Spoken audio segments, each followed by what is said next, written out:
درود میفرستم به بینندگان عزیز، به همه اونهایی که این لحظه ها ما رو در روبروی خود تماشا دارن. ساعت به وقت پراگ 10 است و من از اون در چند دقیقه دیگر برای شما خبرهای تازه رو میگویم و همین گونه بعضی از موضوعهایی رو که در برنامه خبری رسو پس از 3 ساعت دیگر در پخش مستقیم پیشنهادی شما می شود. در پی نگرانی مشتریان از نبود امکان برای بازپسگردانی قرضهای بانک ملی تاجیکستان اعلام نموده است که به بعضی قرضدارانی که وضع مالیوی مشکل دارند امتیازها پیش بینی می شود. این نهاد توضیح نداده است که کیها همچون مشتری دارای وضع مالیوی مشکل داشته حسابیده می شوند و تنها تاکید نموده است که سبوکی هایی که به مثل تمدید در پرداخت قرضها و مهلت امتیازناک در نظر می باشد. طبق اطلاع بانک ملی چنین امتیاز در دایره نقشه چاره‌بینی های بانک ملی اوید به پیشگیری تاثیر امکان پذیر پاندمی کووید 19 به اقتصاد ملی، نظام های بانکی و سئورده صورت گرفته است. در بیانیه بانک ملی گفته می شود عین حال تشکیلات قرضی وابسته به امکانات خود با نظر داشت حالت مالیوی مشتریان قسمی از قرضهای آنها را تمدید و تجدید نظر نموده برای برخی از قرضدارانی که حالت مالیوی مشکل دارند مهلت‌های امتیازناک پیشنهاد نموده ایستادند. پیشنهاد سبوکی‌ها به مشتریان بانک‌ها در حال صورت می‌گیرد که بعضی از ساکنان از جمله صاحبکاران و خانواده‌های مهاجران مهنتی و خود مهاجران در روسیه بارها تاکید نمودند که تاثیر سیرت کرونا ویروس به وضع مالی آنها سخت تاثیر رسانده است و نمی‌توانند از بانک قرض بگیرند و یا فایز قرض‌های بانکی را بسپارند. یک گروه از ساکنان در نوار روز 4 می به رادیو آزادی شکایت کردند که نزدیکان بیمارشان را نمیتوانند در شفاخانه ها جای کنند.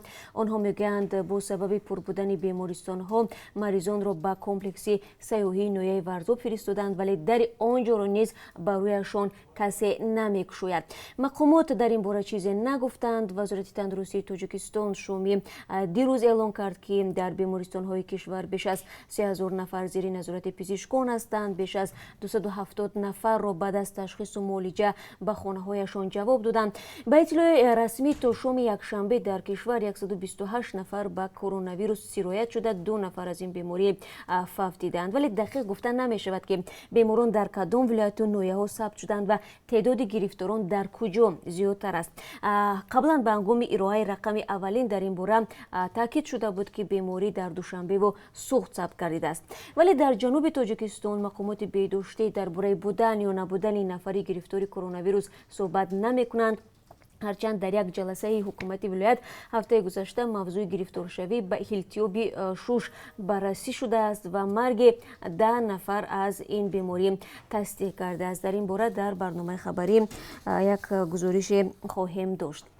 در روسیه باشد شماره گرفتاران کووید 19 و حالتهای مرگ بیماران تا رفت زیاد می شود. برای مثال روز گذشته تنها در مسکو 35 نفر از این بیماری فوت دیده است.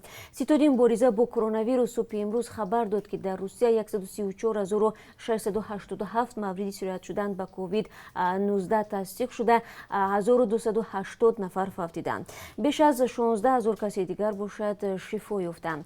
در بین گرفتاران و هلاک شدگان از این بیماری متاسفانه مهاجران تاجیک نیز هستند. یکی از آنها ساکن 40 ساله شهر دوشنبه می باشد که هفته پیش فوت دیده است اما به گفته پیوندان تا هنوز نه تنها جسد این مهاجر به آنها داده نشده است بلکه از آنها خواستند برای زمینی که میت را دفن میکنند اول 80,000 روبل پرداخت کنند. تفصیلات را همکاران ما پیگیری دارند و اگر تو برنامه خبری دسترسی ما شد ما حتما برای شما پیشنهاد خواهیم کرد.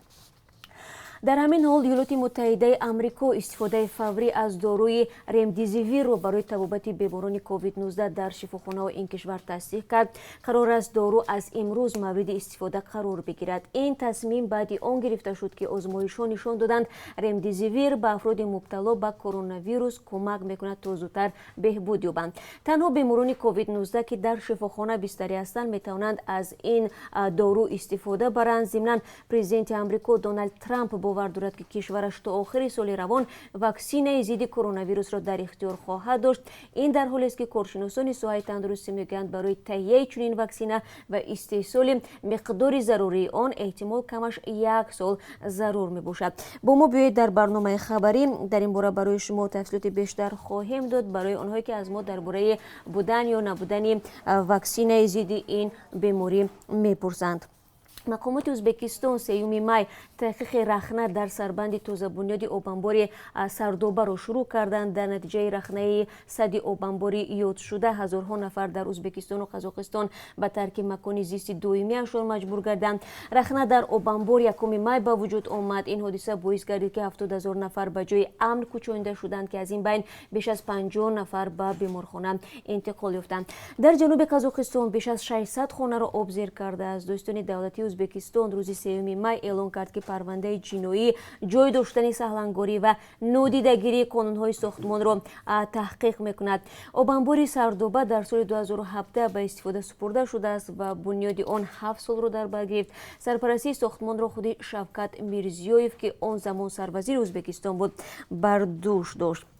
اگر به تاجیکستان برگردیم، در پی بارش‌ها در تاجیکستان ساحل رود تیبالای به نزد حوله ساکنان نزدیکتر می شود.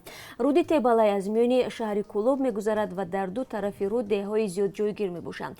از سبب مستحکم نبودن ساحل رود همه ساله در پی بارانگری ها خسارات زیادی به مردم می رسد و ساکنان میگویند خدای نکرده اگر این شب و روز بارشات زیاد شود نیم ده را آب سیل با خود خواهد برد. گزارش خواهیم داشت در این باره در برنامه امروز که اگر با ما بودید همراه تماشا میکنیم.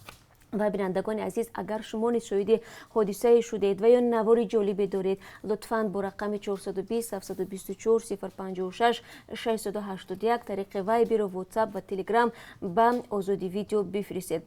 باید برای شما بگم که در قسمت صفحه آزادی ویدیو پلیلیست ویدیوهای مردمی جای دارد که در آن وقت گذرانی مردم، حشرها و دیگر چوربین‌هایی که از طرف کاربران آزادی ویدیو و در این اواخر از طرف شما مجریان عزیز تشکیل یا مشاهده شده و ثبت شده است جای دارم. خب رادیو آزادی این رادیوی مردمی است، رادیوی شما عزیزان است و با این نوارها ما میخواهیم نشان بدیم که در همه گونه حالت مهاجران تاجیک رو افتاده نمیشوند و هنرهای علاوگی رو یاد گرفته و به ما و شما نمایش میدیم. از این لحاظ ما از برخی کاربران دیگر که از چنین نوارها ناراضگی میکنند خواهش میکنیم که سختگیر نباشید و بیایید این روزهای مشکل رو با کمی لحظه های تفریحی سپری کنیم. و در این شب روز به هر یک شما سلامتی میخواهیم و امیدواریم که این روزها به زودی از سر همه ما و شما میگذرند و بازم به روزهای خوب میرسیم. همه شما رو من در برنامه خبری و بازم در پخش مستقیم انتظار خواهم بود. سپاس از همراهی، سپاس از همکاری و تا ملاقات نوبتی. خدا نگهدارتان باشه.